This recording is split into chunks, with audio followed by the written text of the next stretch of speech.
उदाहरण आहे। आणि यानंतर 1991 मध्ये ज्यांनी पुणे जिल्हा मध्यवर्ती सहकारी बँकेचं संचालक म्हणून सार्वजनिक कारकिर्दीचा प्रारंभ केला आणि सलग 32 वर्ष जे पुणे जिल्हा बँकेचे संचालक होते ते माननीय उपमुख्यमंत्री श्री अजितदादा पवार यांना मी विनंती करेन की त्यांनी आपलं मनोगत व्यक्त करावं।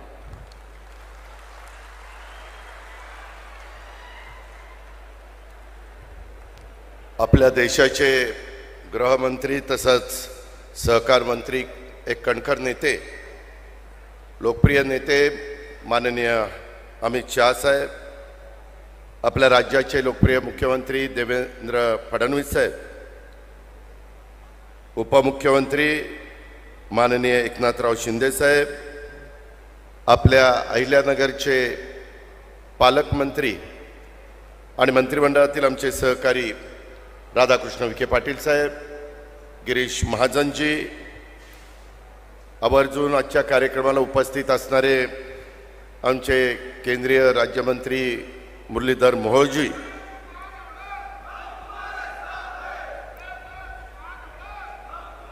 थांबा जरा कळ काढा। आजच्या कार्यक्रमाला उपस्थित असणारे आपले संजीवनी ग्रुपचे प्रेसिडेंट बिपिनदादा कोल्हे, आपल्या माजी आमदार आणि संजीवनी महिला बचत गटाच्या फाउंडर स्नेहलताताई कोल्हे, कोपरगावचे माझे विधिमंडळातील सहकारी आशुतोष काळे, आपल्या कारखान्याचे तरुण चेअरमन विवेकजी कोल्हे,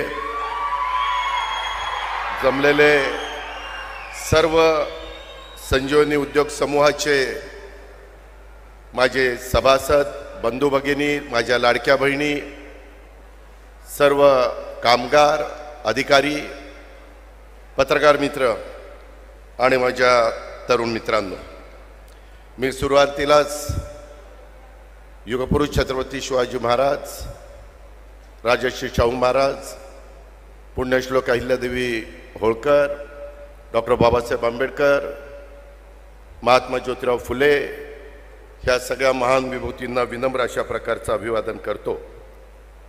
आज सहकार महर्षी शंकरराव कोल्हे सहकारी साखर कारखाना आणि संजीवनी ग्रुप यांचा हा देशातील पहिला सहकारी CNG प्रकल्प व स्प्रेडर ड्रायर पोटॅश ग्रॅन्युअल प्रकल्प याचं उद्घाटन आज अमित शाह साहेबांनी आपल्या सगळ्यांच्या साक्षीने केलंय। आणि ह्या कार्यक्रमाच्या करता बिपिनदादांनी, विवेकजींनी, स्नेहलताताईंनी आम्हाला सगळ्यांना बोलवलं, त्याबद्दल त्यांना मनापासून धन्यवाद देतो। इथं आल्यानंतर मला फार वर्षापूर्वीची एक आठवण येते। कोल्हे साहेब ज्यावेळेस आपल्या सगळ्यांचं प्रतिनिधित्व करत होते त्या काळात एकदा आपल्या कोपरगावला दुधाचा एक मोठा आपण सभा आयोजित केलेली होती, दुधाला दर मिळाला पाहिजे अशा प्रकारची। आणि तेव्हापासून माझं इकडच्या भागामध्ये जाणं येणं, एकंदरीतच कोल्हे साहेबांच्या बरोबर फार जवळनं काम करण्याची संधी माझ्यासारख्या कार्यकर्त्याला मिळाली। मी त्याबद्दल नशीबवान समजतो। रयत शिक्षण संस्था असेल, VSI असेल, वेगवेगळ्या सहकारी संस्था असतील, तिथं आम्हाला त्यांच्याबरोबर काम करायला मिळायचं। अतिशय दूरदृष्टी असणारा नेता, परंतु नेहमी नवीन काहीतरी शोधण्याचा प्रयत्न कोल्हे साहेब करायचे। नंतरच्या काळामध्ये ती जबाबदारी बिपिनदादांनी उचलली। त्यांनी देखील त्या बाबतीमध्ये जे काही रोपटं लावलेलं होतं ते अतिशय चांगल्या पद्धतीनं वाढवण्याचं काम, वटवृक्षामध्ये रूपांतर करण्याचं काम केलं। कोल्हे साहेबांच्या सुनबाई स्नेहलताताईंनी पण त्याच्यामध्ये भर घालण्याचं काम केलं आणि नवीन पिढीचा प्रतिनिधी या नात्यानं विवेकनी देखील या ठिकाणी चांगल्या प्रकारचं काम चालवलं।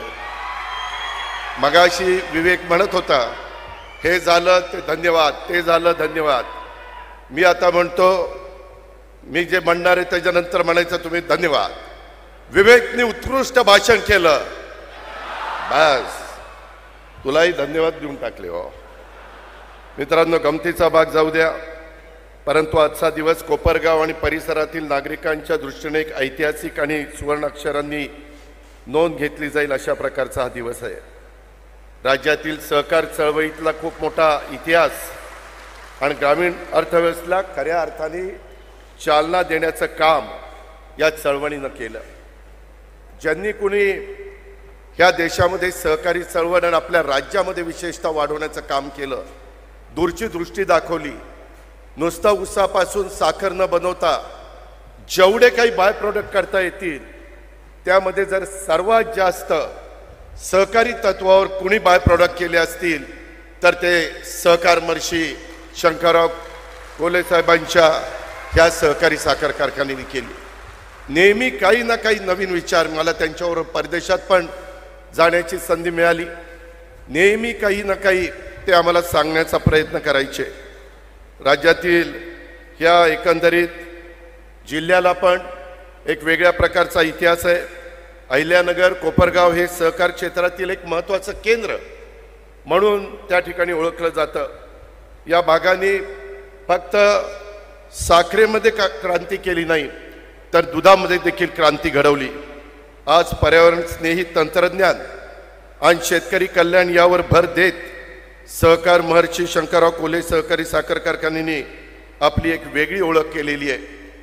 मला देशाचे गृहमंत्री आणि सहकार मंत्र्यांच्या साक्षीनं सांगायचं आहे, आम्ही यावेळेस एकनाथराव शिंदे, देवेंद्रजी, आम्ही सगळे महायुतीचं काम करत होतो. अनेक ठिकाणी ताकदीचे लोक होती, परंतु काही ठिकाणी काहींना दोघं असल्यामुळं थांबावं लागलं. आणि यावेळेस ज्यावेळेस कोपरगावच्या बद्दल ती जागा आमच्याकडे आली ना, आम्ही आशुतोषला उमेदवारी दिली, त्यावेळेस कुठलंही मनामध्ये किंतु न ठेवता संजीवनी ग्रुपनी मनापासून महायुतीचं काम केलं. त्याबद्दल तुम्हाला सगळ्यांना लाख लाख धन्यवाद देतो, तुमचे लाख लाख आभार मानतो.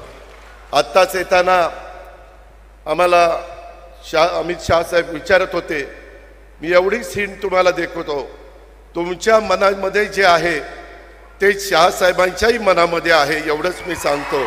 त्याच्यापेक्षा जास्त त्याबद्दल काही बोलत नाही.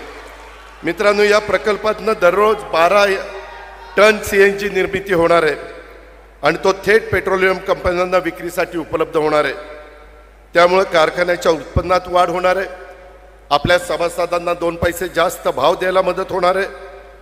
त्याच्यामध्ये अन्नदाता असलेला शेतकरी आता ऊर्जादाता म्हणून देखील ओळखला जाणार आहे. वाहतूक क्षेत्रातील आर्थिक खर्च कमी करण्यासाठी सुद्धा या प्रकल्पाचा हातभार लागणार आहे. याची नोंद आपण सगळ्यांनी घेतली पाहिजे.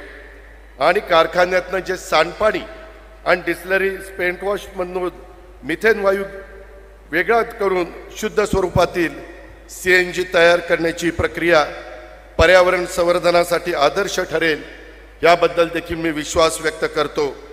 इथं इथेनॉल निर्मितीच्या नंतर उरणाऱ्या प्रेसमेंटपासून CNG तयार करून तो BPCLच्या माध्यमातून ग्राहकांच्यापर्यंत पोहोचवला जाणार आहे. 55 कोटी रुपये खर्च ह्या बाबतीमध्ये करण्यात आलेले आहेत आणि त्याच्यामध्ये आदरणीय अमित शाह साहेबांची फार मोठी मदत झालेली आहे. ह्याच्यामध्ये मोलेसेसपासून पोटॅश मिळून ते शेतकऱ्यांना परत देण्याची योजना देखील, त्यामुळं देशातील आयातीवरील अवलंबित्व कमी होणार आहे. आज आपल्याला मार्केटमध्ये पोटॅश मिळत असताना अडचण येते, परंतु आता तुम्ही तुमच्याच भागामध्ये स्वतःचा पोटॅश निर्माण करणार आहात. हा मल्टीफीड प्रकल्प असल्यानं फक्त ऊस नाही तर नेपियर गवत, कापसाचे अवशेष आणि वेगवेगळ्या प्रकारे नगरपालिकेतील सेंद्रिय कचरा यापासून सुद्धा कॉम्प्रेस बायोगॅसची निर्मिती होऊ शकते. त्यामुळे शेतकऱ्यांना आंतरपीक म्हणून अधिक उत्पन्नाचे पर्याय त्या ठिकाणी होऊ शकतात. असा खूप एक चांगला प्रकल्प हातामध्ये घेतलेला आहे. इतर देखील सहकारी साखर कारखाने त्याचं अनुकरण करतील. आम्हाला कालपासून आम्ही आदरणीय अमित शाह साहेबांच्या बरोबर आहे, ते सांगतायत की बाबा मी NCDCमधनं अशा प्रकारचे प्रकल्प उभे करण्याच्या करता मनापासून महाराष्ट्रातल्या सहकारी साखर कारखानदारीला सहकार्य करायला तयार आहे. त्याचा पुरेपूर फायदा आपण सगळेजण उचलूया. सध्या पूरग्रस्तांच्या बद्दल देखील महाराष्ट्रामध्ये एक वेगळं वातावरण झालेलं आहे. संपूर्ण महायुतीचं सरकार पूरग्रस्तांच्या पाठीशी आहे. तिथं कुठेही निधीची कसली कमतरता भासू देणार नाही.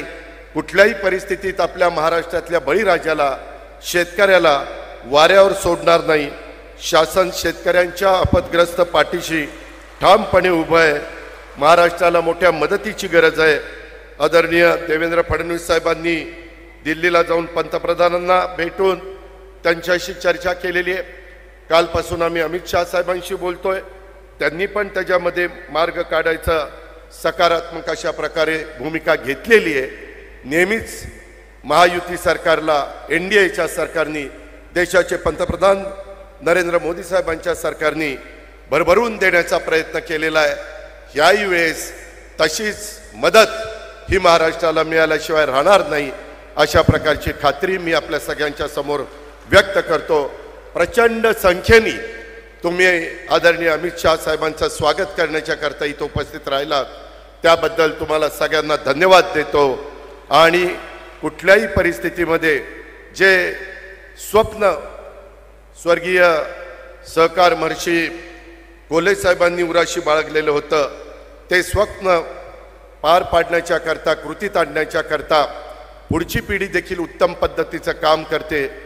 त्याबद्दल बिपिनजींचं, स्नेहलताताईंचं, विवेकचं, तुमच्या सगळ्या संचालक बोर्डाचं, तुम्ही सगळे त्यांच्या पाठीशी उभे राहता त्याबद्दल तुमच्या सर्वांचं मनापासून कौतुक करतो, मनापासून अभिनंदन करतो. असाच आशीर्वाद, असाच पाठिंबा आपण इथून पुढच्या काळामध्ये ठेवा आणि असाच ह्या सगळ्या परिसराचा कायापालट करून घ्या ही विनंती करून हा प्रकल्प अतिशय उत्तम पद्धतीने चालेल याबद्दल तुम्हाला हार्दिक शुभेच्छा देतो आणि आपल्या सगळ्यांची रजा घेतो. जय हिंद, जय महाराष्ट्र, जय सहकार. 2022 मध्ये मुख्यमंत्री झाल्यानंतर कॅबिनेट